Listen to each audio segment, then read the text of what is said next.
पहले कुंभ जाना और अब सदगुरु के कार्यक्रम में जाना। Deputy CM DK Shivakumar सफाई देते थक नहीं रहे। डीके महाशिवरात्रि पर कोयंबटूर में सदगुरु जग्गी वासुदेव के शिवरात्रि कार्यक्रम में गए थे। उसी कार्यक्रम में गृह मंत्री अमित शाह भी मौजूद थे। तब से कर्नाटक कांग्रेस में घमासान मचा है। कांग्रेस के ही नेताओं ने भी डीके पर सवाल उठाए। डीके शिव कुमार ने तस्वीरें शेयर की, सदगुरु को धन्यवाद कहते हुए एक पोस्ट भी किया, जिससे बवाल मच गया। All India Congress committee AICC के सेक्रेटरी पीवी मोहन ने सोशल मीडिया प्लेटफॉर्म एक्स पर लिखा, ऐसे आदमी को धन्यवाद करना जो राहुल गांधी को मॉक करता है और आरएसएस के नैरेटिव से जुड़ता है, जबकि वो एक धर्मनिरपेक्ष पार्टी के अध्यक्ष हैं, ये कार्यकर्ताओं को गुमराह करता है।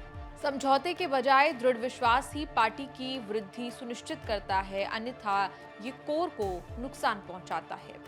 इंडिया टुडे से बात करते हुए पीवी मोहन ने कहा, मैं आलोचना नहीं कर रहा हूं, मैं सिर्फ उनके वैचारिक तरीकों के बारे में अपनी राय व्यक्त कर रहा था।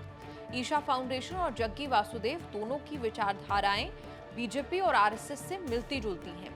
हम पूरी तरह से आरएसएस की विचारधाराओं के खिलाफ हैं और राहुल ने बार बार कहा है कि जो भी आरएसएस की विचारधाराओं का पालन करता है वो पार्टी छोड़ सकता है। उन्होंने ये भी साफ किया कि डीके शिव कुमार के मंदिरों में जाने पर उन्हें कोई आपत्ति नहीं है, लेकिन केपीसीसी अध्यक्ष और उप मुख्यमंत्री के तौर पर उनके कार्यों को, पार्टी के मूल्यों को बेहतर ढंग से दर्शाना चाहिए। मोहन ने कहा कि राहुल गांधी राष्ट्रीय पार्टी के नेता हैं, जबकि अमित शाह नफरत का प्रतिनिधित्व करते हैं, और कहा कि इस तरह के विचारों को सार्वजनिक रूप से प्रसारित करना अनुचित है। कहा कि पार्टी ने हमेशा आरएसएस की विचारधाराओं का विरोध किया है और जब पार्टी कार्यकर्ता आरएसएस द्वारा आयोजित कार्यक्रमों में शामिल होते हैं तो ये केवल उन्हें गुमराह करने का काम करता है। इस पूरे मामले पर तूफान ऐसा बरपा कि डीके शिव कुमार को सफाई देनी पड़ी। कहा कि ये मेरा व्यक्तिगत यानी कि पर्सनल बिलीफ है। मैं सोशल मीडिया पर पोस्ट करने वाले हर व्यक्ति का रिप्लाई नहीं कर सकता। मैं नहीं चाहता बीजेपी या कोई भी इसका स्वागत करे। मैं नहीं चाहता मीडिया इसे डिस्कस करे। ये पूरी तरह मेरा पर्सनल बिलीफ है। सदगुरु मैसूर से हैं और उन्होंने मुझे इवेंट के लिए पर्सनली इन्वाइट किया। वो महान व्यक्ति हैं और मैं उनके ज्ञान और कद की प्रशंसा करता हूँ, लेकिन कई लोग उनकी आलोचना करते हैं। डीके शिव कुमार की बीजेपी में जाने की भी हटकलें हाल के दिनों में तेज हुई, इसलिए भी कि वो महाकुंभ में स्नान करने पहुंचे। सफाई देते हुए डीके ने इसे गलत प्रोपेगेंडा बताया था और कहा था कि मैं बॉर्न कांग्रेसमैन हूँ।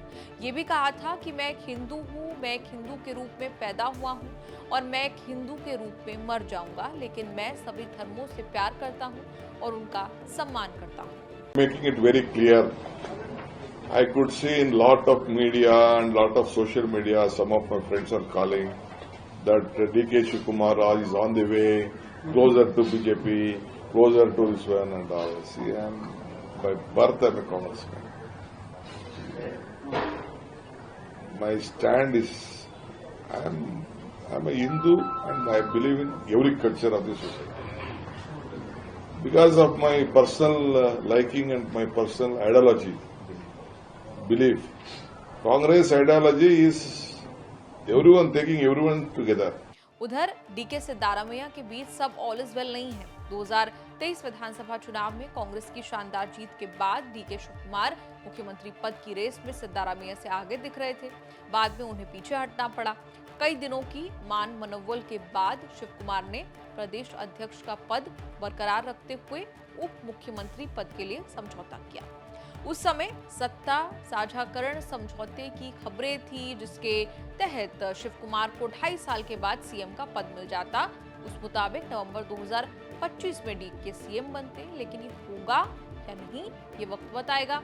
खैर, फिलहाल डीके शिव कुमार इसलिए वायरल हो रहे हैं। आपका इस पूरी रिपोर्ट पर क्या कुछ कहना है, आप कमेंट्स में लिखकर अपनी राय जरूर दें और देखते रहिए न्यूज़ तक।